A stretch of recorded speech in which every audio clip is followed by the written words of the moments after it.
30대 중반에 아주 실력 있고 신실한 크리스찬 형제 변호사가 있었는데요. 위암 말기 판정을 받게 되었어요. 그래서 그 교회 성도들과 또 그 지역 한인들, 그리고 특별히 그 아버지가 큰 충격을 받게 되었습니다. 이 아버지는 주일날 간간히 예배에 나오는 정도고 예수님을 인격적으로 영접한 그런 신앙은 아니었습니다. 그래서 이 아버지는 이제 주변 사람들에게 하나님께서 우리 아들을 고쳐주시면 정말 이제는 예수님 정말 잘 믿어보겠다고 이런 말씀을 하면서 다니셨습니다. 교회 성도들이 약 1년간 회복을 위해서 이 변호사의 암 치료를 해서 1년간 매달려 이제 기도를 하는데 항암 치료를 받는 도중에 그냥 숨을 거두고 말았어요. 아버지가 너무 크게 낙심을 했습니다. 그래서 간간히 나오던 교회도 나오지 않고 하나님을 향한 마음마저도 완전히 닫아버리고 말았습니다. 콜롬비아에서 사회 가신 어느 선교사님이 이제 선교 사역을 경험을 좀 나눠주시는데, 가족 중에 누가 아프면 가서 이제 기도해 줬을 때, 그 가족이 기도를 받고 나오면 가족 전체가 교회를 나온대요. 그런데 또 누군가가 가족이 아파서 선교사님 기도를 했는데 이번에 안 나오면 가족 전체가 다 교회를 떠나버린다는 그런 이야기를 나눠 주셨었습니다. 이 변호사 아버지하고 콜롬비아 선교사님이 사역 현장에서 경험했던 그 원주민들의 그 가족들의 상황하고 이 공통점이 있습니다. 그 공통점은 그 믿음의 근거를 기적에다가 두고 있었다는 거예요.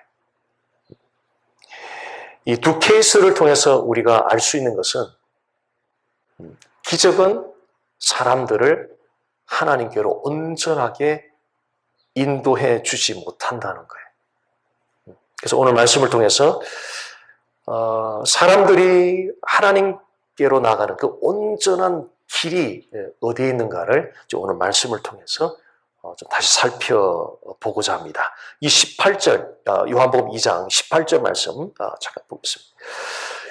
이에 유대인들이 대답하여 예수께 말하기를 내가 이런 일을 행하니 무슨 표적을 우리에게 보이겠느냐.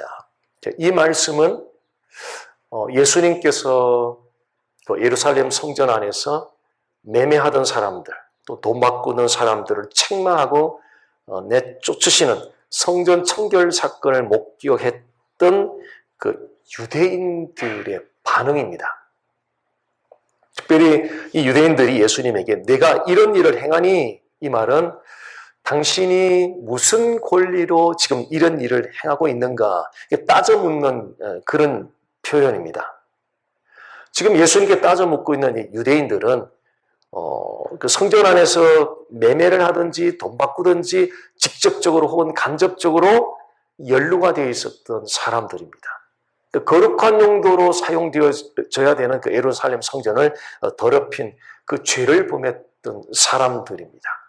기독교 관점에서 볼 때에 죄를 범한 사람에게 권세 있는 사람이 그 죄를 책망하면 기독교 관점에서 봤을 때는 자신의 죄를 인정하고 자신의 죄에 대하여 철저하게 회개하는 것이 기독교 관점에서 바라보는 반응입니다. 그런데 이 유대인들은 어떤 반응을 보였느냐면 예수님에게 표적을 한번 보여봐라.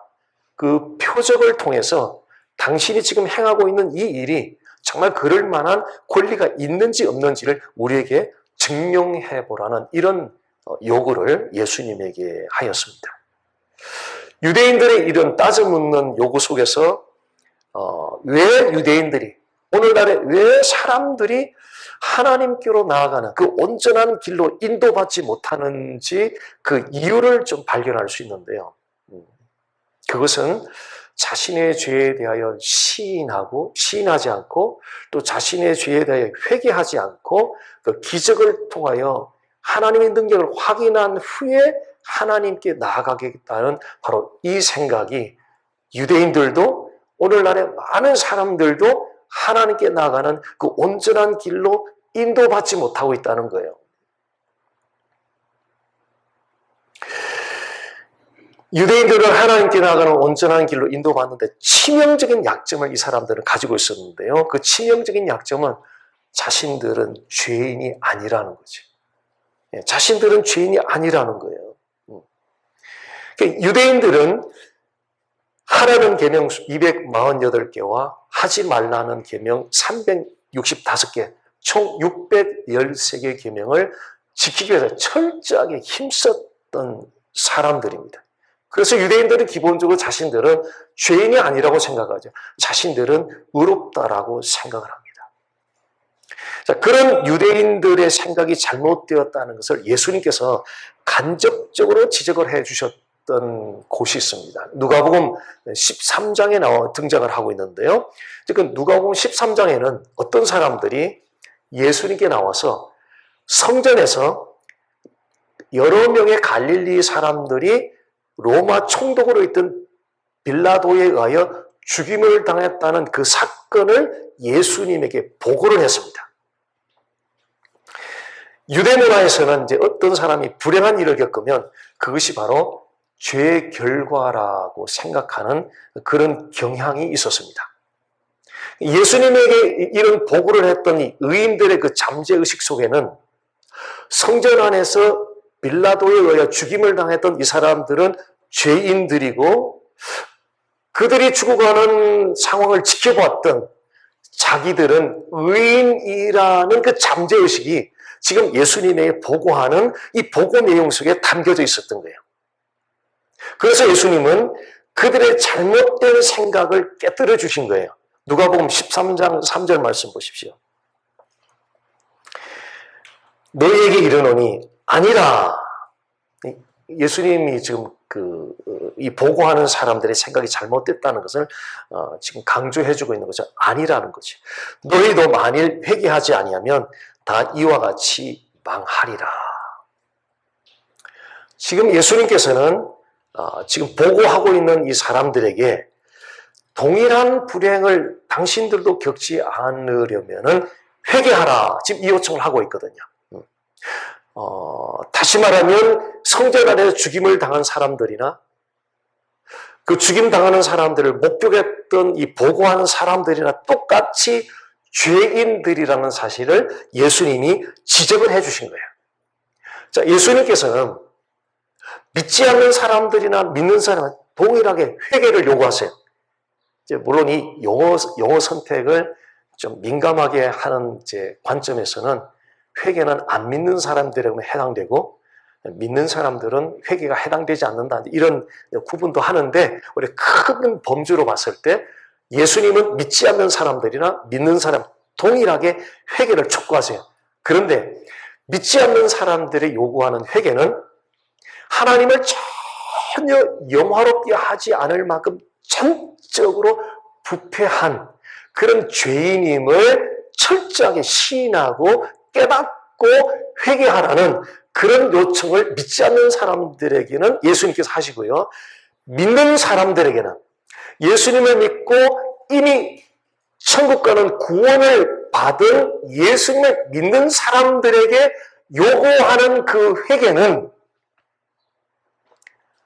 삶에서 우리가 드러내야 하는 하나님의 형상을 드러내지 못하고 살았던 그 삶의 순간순간들에 대해서 회개하라는 거예요.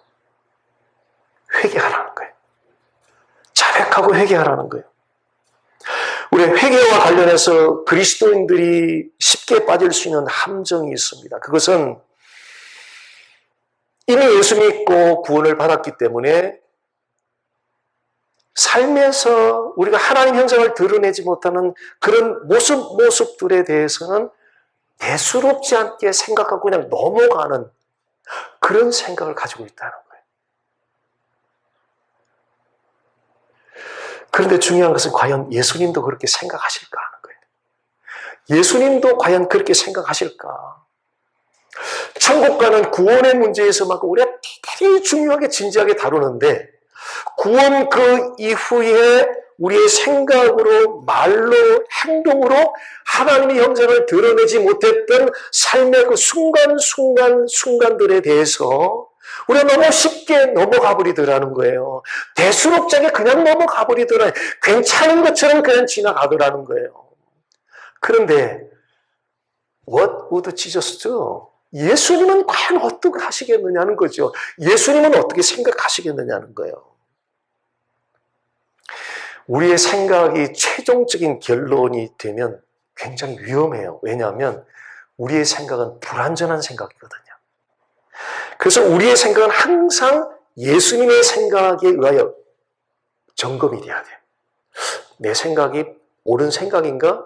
예수님에 의한 최종적인 점검을 그분으로부터 받아야 돼요. 그리스도인들이 살면서 하나님의 형상을 드러내지 못하는 것에 대해서 예수님은 과연 어떻게 생각하실까? 예수님의 생각을 간접적으로 엿볼 수 있는 말씀이 한 군데 있습니다. 마태복음 5장 3절 말씀입니다. 마태복음 5장 3절 함께 읽어보겠습니다. 애통하는 자는 복이 있나니 그들이 위로를 받을 것이며. 이 말씀의 메인 수신자는 믿는 그리스도인들입니다. 여기 애통한다는 것은 쉽게 해석을 하면 믿는 그리스도인들이 드러내야 되는 하나님의 형상을 드러내지 않은 것에 대하여 슬퍼하면서 깊이 뉘우치면서 회개하는 것. 그게 여기 애통이에요. 또 그리스도인들이 드러내지 말아야 하는 하나님의 형상이 아닌 모습을 드러낸 것에 대하여 깊이 슬퍼하며 깊이 뉘우치며 돌이키며 회개하는 것. 이것이 여기서 말하는 애통한다는 의미입니다. 자, 이 말씀에서 우리가 엿볼 수 있는 예수님의 생각은 하나님의 형상을 드러내는 그리스도인의 삶에 대하여 매우 진지하게 생각한다는 거예요. 마치 농부가 수확기에 결실을 거둘 것에 대한 그 기대를 진지하게 가지는 것처럼 봄에 씨앗을 뿌린 농부가 가을에 수확을 하는데 그 수확할 것에 대해서 대충 생각하는 농부는 없을 것 같아요. 씨 뿌리는 것만큼이나 가을에 수확 거두는 것에 대해서 농부는 진지하게 생각을 한다는 거예요. 자, 예수님께서 우리가 삶에서 하나님의 형상을 드러내는 것에 대해서 예수님께서 굉장히 진지하게 생각하신다면, 예수님이 그렇게 생각하신다면 우리도 진지하게 생각해야 되지 않겠느냐 하는 거죠.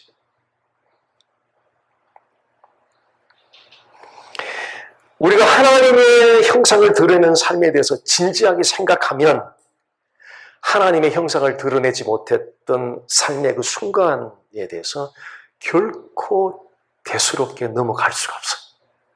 결코 대수롭게 넘어갈 수가 없어요.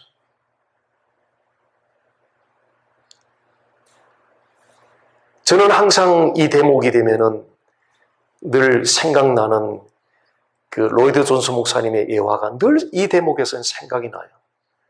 그래도 가장 경건한 그리스도인 중에 한 분이신데 돌아가시기 몇 달 전에 침상에 앉아서 새벽 1시, 3시 그 사이에 한밤중에 일어나셔서 그냥 말없이 통곡을 하면서 우시더라는 거예요. 그 사모님 옆에 계시다가 여보 왜 그래요? 왜 그래요? 내가 너무 큰 죄를 지었어요. 너무 큰 죄를 지은 죄인이에요. 사람이 볼 때는 너무 경건한 사람이기 때문에 무슨 죄가 있겠나 그런데 사도 바울이 사역 초창기보다는 사역 말년에 갈수록 훨씬 더 모티어한 크리스찬이 되어 있음에도 불구하고 사역 말기에 그의 입에서 나왔던 고백은 수많은 죄인들 가운데 내가 가장 죄 많은 우두머리라는 그 고백을 했던 사도 바울과 같은 동일한 고백을 로이드 존스 목사님이 하셨던 거죠. 작은 그 하나까지도 너무너무 아파하는 것, 하나님의 영광을 드러내지 못한 것 때문에 정말 고통스러우며 깊이 슬퍼하는 그런 마음. 하나님의 형상을 드러내는 삶에 대해서 정말 진지하게 생각한다면 우리가 잘못 살았던 한순간 그 순간에 대해서 결코 그냥 쉽게 넘어가지 못할 겁니다. 정말 깊이 슬퍼하고 깊이 뉘우치면서 하나님 앞에 자백하며 회개하는 기도를 드릴 것입니다. 그럴 때 비로소 하나님께 나아가는 온전한 길로 인도를 받게 된다는 거예요. 아무나 하나님께 나아가는 온전한 길로 인도받는 것이 아니라 정말로 우리의 죄에서 진실로 깊이 슬퍼하고 뉘우치고 회개하는 그런 마음을 가질 때 비로소 하나님께 나아가는 그 온전한 길로 나아가게 된다는 거예요. 19절 말씀, 요한복음 2장 19절 말씀 보겠습니다. 예수께서 대답하여 이르시되 너희가 이 성전을 헐라 내가 사흘 동안에 일으키리라. 예수님께서 그 예루살렘 성전을 헐라고 말씀하시면서 사흘 만에 내가 이 성전 다시 일으키겠다는 그 말씀을 하고 계십니다. 이 예루살렘 성전은 46년간 지은 성전이거든요. 그러니 유대인들 입장에서 그 말을 들었을 때 얼마나 황당했겠습니까? 20절 말씀 보시기 바랍니다. 유대인들이 이르되 이 성전은 46년 동안의 지었건을 내가 3일 동안에 일으키겠느냐 하더라. 예수님의 말씀이 너무 황당하다는 유대인들의 반응이죠. 21절 말씀 보겠습니다. 그러나 예수는 성전된 자기 육체를 가리켜 말씀하신 것이라. 예수님께서 3일 만에 일으키겠다고 말씀하신 그 성전은 십자가에 죽으시고 부활하실 예수님 자신의 육체를 가리켰던 거예요. 그러나 유대인들은 눈에 보이는 예루살렘 성전 그 이상은 생각을 할 수가 없었던 거예요. 그래서 유대인들은 하나님이 여전히 예루살렘 성전 안에만 임재하는 것으로 잘못 이해를 하고 있었던 거죠. 사진 한번 잠깐 보시면요. 이 초롱불 사진, 옛날에 형광등이 나오기 전에 사용했던 초롱불이잖아요. 다음 또 사진 보면 요즘 우리가 쓰는 형광등입니다. 형광등. 초롱불은 형광등 시대가 오기 전까지 사용하던 빛이었습니다. 그리고 형광등 시대가 온다면 다시는 초롱불을 사용하는 사람은 거의 없습니다. 성전은 예수님께서 오시기 전까지 하나님께서 제한적으로 임재하던 그런 장소였어요. 그래서 이스라엘 백성들이 하나님께 나가기 위해서는 언제나 그들이 성막으로 또 성전으로 나갔었죠. 예수님이 오시기 전까지 그림자로 하나님께서 하나님의 백성들이 하나님께로 나오는 진짜 길은 따로 있는데 그 진짜 길을 보여주기 전까지 모형으로 그림자로 보여줬던 것이 성막과 성전을 보여줬던 거죠. 예수님 오시기 전까지만. 근데 예수님이 오셨으니 형광등이 왔으니 형광등 시대가 왔으니 이제는 더 이상 그 초롱불을 사용하지 않는다는 거죠. 예수님 시대가 온 이후에 예수님 오신 이후로는 이제는 그 예수님을 통하여 하나님께 나아가게 된다는 거예요. 요한복음 14장 6절 말씀 보겠습니다. 예수께서 이르시되 내가 곧 길이요 진리요 생명이니 나로 말미암지 않고는 아버지께로 올 자가 없느니라. 예수님은 스스로 내가 유일한 길, 내가 유일한 진리, 내가 유일한 생명이라고 선언을 하십니다. 예수님 자신을 통해서만 아버지 하나님께로 갈 수 있다고. 이 말은 예수님 자신을 통해서만 구원이 주어질 수 있다고, 예수님 자신을 통해서만 예배가 하나님께 올려질 수 있다고, 예수님 자신을 통해서만 그 찬양이 하나님께 올려질 수 있다고, 예수님 자신을 통해서만 그 기도가 올려질 수 있다고, 예수님 자신을 통해서만 전도가 이루어질 수 있다고, 예수님 자신을 통해서만 성숙한 제자의 삶을 살아갈 수 있다고, 예수님 자신을 통해서만 그 평안이 주어질 수 있다고, 예수님 자신을 통해서만 영원한 소망이 찾아올 수 있다고. 그러므로 어떤 상황을 만나시더라도 주저하지 마시고 오직 예수 그리스도께로 나아가시길 바랍니다. 그러면 하나님께 나가는 그 온전한 길을 만나게 될 것입니다. 예수 그리스도는 우리 인생의 모든 문제들에 대한 유일한 해답이 되십니다. 예수님만이 우리의 육체적인 한계, 이성적인 한계를 뛰어넘어서 모든 문제를 극복해낼, 모든 문제를 해결할 수 있는 유일한 해답이 되십니다. 그러므로 어떤 상황에서도 낙심하지 마시고요, 예수 그리스도와 함께 용기를 내서 다시 일어설 수 있기를 주님의 이름으로 간절히 소원합니다. 진짜입니다. 예수님을 붙들면 사람의 언어로 설명이 안 되는, 사람의 언어로는 어떻게 설명이 할 수 없는 신비로운 하늘의 힘이 성령을 통해 우리에게 주어진다고. 그 예수라고 하는 단순한 한 분의 그 인격 때문에, 그 예수라고 하는 그 한 분의 이루신, 행하신 일, 미니스트리, 사역 때문에 그분이 누구신가 인격과 그분이 행하실 그 사역, 이 두 가지 때문에 사람의 언어로는 설명할 수 없는 신비로운 파워가 성령을 통하여 위로부터 우리에게 주어지는 거예요.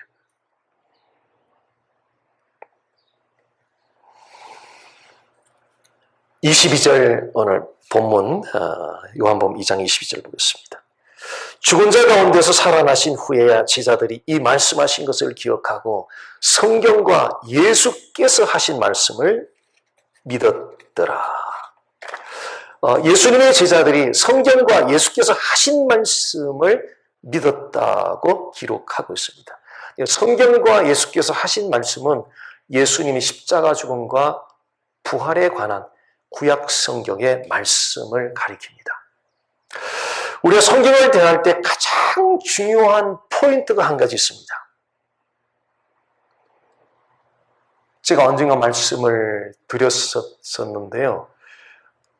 최고의 기독교 역사 가운데 설교자 두 사람을 꼽으라 그러면 찰스 스펄전 목사님하고 마틴 로드 존스 목사님 두 분이거든요. 모든 그 기독교 학자들, 기독교 목회자들이 꼽는 두 분 대표적인 설교가 두 사람인데 두 사람의 공통점이 신학교육을 안 받았어요. 정식 신학교를 가지 않았던 분이에요. 놀라운 사실이에요. 스펄전 같은 경우는 미들스쿨, 그의 학력이 미들스쿨, 중학교예요. 놀라운 사실이에요. 그런데 왜 그런 사람들에게서 이 놀라운 파워가 나왔는가, 메시지가 나왔는가? 그들이 가졌던 공통점이 있어요. 성경을 바라보는 관점이 철저하게 그리스도 중심으로 본 거예요. 그게 그들의 공통점이었어요. 그들이 특별한 어떤 자질이 있었던 것이 아니라 성경을 그리스도 중심으로 보니까 거기에 그리스도는 하나님의 능력이 He is the power of God. 예수 그리스도는 하나님의 능력이란 말이죠. 그들의 파워가 거기서 나왔다는 거예요. 성경을 대할 때 우리가 가져야 되는 가장 중요한 포인트는 이 성경은 예수님의 십자가, 부활, 이 그리스도의 복음을 중점적으로 기록이 되어 있다는 거예요. 이 사실을 예수님이 친히 이렇게 밝혀주셨던 대목이 있었는데요.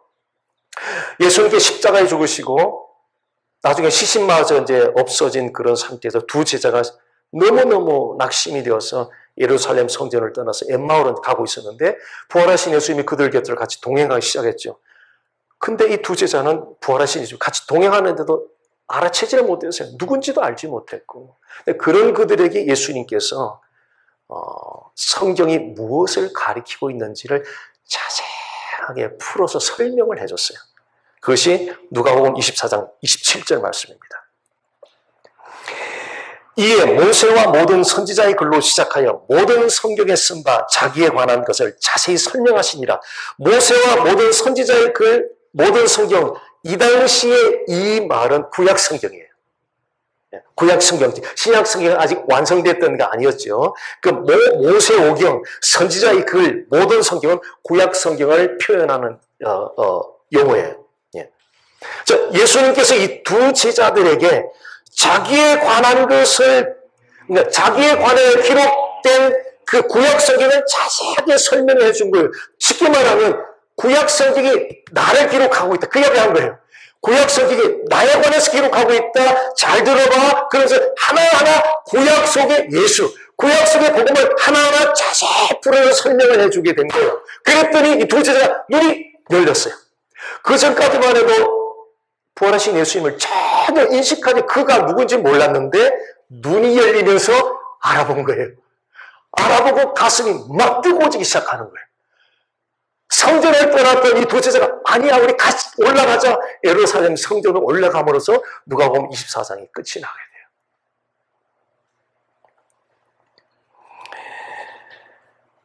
여기서 중요한 것은 성경은 예수님에 관하여 기록이 되어 있다는 거야. 만약 성경을 짜서 딱 나온 거는 예수 그리스도예요. 예수 그리스도. 성경에는 윤리, 도덕적인 교훈들이 있어요. 생활의 지혜도 있어요. 역사도 있고 진리도 있고 많아요. 방대한 지식들이 담겨져 있어요. 그러나 성경이 사람들을 하나님께로 나가는 온전한 길로 인도하기 위하여 성경이 가리키는 딱 유일한 한 방향이 있어요. 그 방향이 지저스 크라이스트라는 거예요. 예수 그리스도라는 거예요. 성경의 모든 책들이 그리스도를 목표로 기록이 되어 있다는 거예요. 모세오경이 예수 그리스도를 목표로 기록이 되고, 역사서가 예수 그리스도를 목표로 기록이 되고, 시가서가 예수 그리스도를 목표로 기록이 되고, 선지서들이 예수 그리스도를 목표로 기록이 되고, 신약의 사복음서가 예수 그리스도를 목표로 기록이 되고, 신약의 역사서가 예수 그리스도를 목표로 기록이 되고, 신약의 서신서가 예수 그리스도를 목표로 기록이 되고, 신약의 예언서가 묵시록이 예수 그리스도를 목표로 기록이 되어 있다는 거예요. 성경의 원저자이신 하나님의 의도를 캐치하지 못하면 우리는 성경을 다른 관점에서 이해를 하게 돼요. 성경을 다른 관점에서 이해하면 그 결과로 하나님께로 나아가는 그 온전한 길로 인도를 못 받는다는 거예요. 성경을 잘못된 관점에서 바라봤기 때문에. 유대인들을 한번 보십시오. 유대인들은 성경에 관해서 정말 능통한 사람들이에요. 태아 때부터 엄마로 성경을 들으면서 태아 속에서부터 그렇게 성경을 배우면서 자란 사람들이 유대인들이에요. 성경에 정말 능통한 사람들이잖아요. 우리하고는 비교되지 않을 정도로 정말 능통한 사람들. 그런데 그것뿐만이 아니고요. 종교적인 열심, 얼마나 그들이 종교적인 열심이 대단했습니까? 성경적인 지식이 많아요. 종교적인 열심도 많아요. 그런데 결과가 하나님께로 나아가는 온전한 길로 인도를 못 받았다는 거예요. 자, 이 유대인들을 보면서 오늘 이제 우리 기독교가 다시 좀 눈을 열어봐야 되지 않겠느냐는 거예요.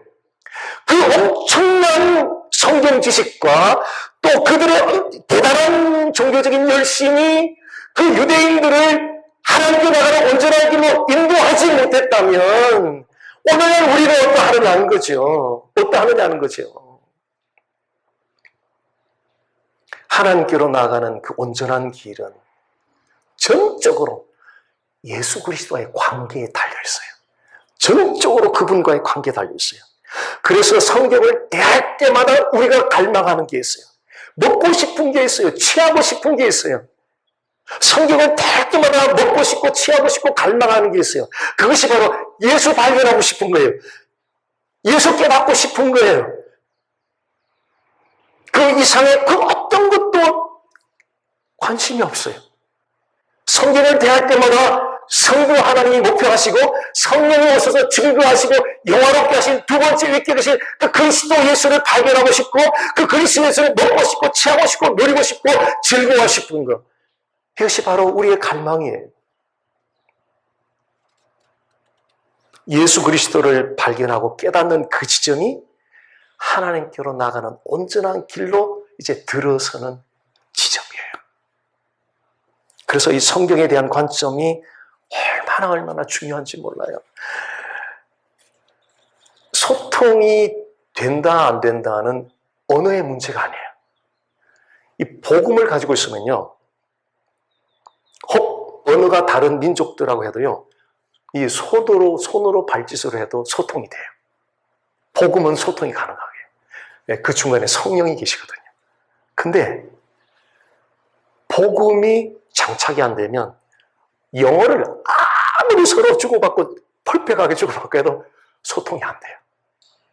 소통은 복음 안에서 돼요. 모든 민족을 초래해서 소통 가능하게 해요. 성령께서. 이게 얼마나 놀라운지 몰라요.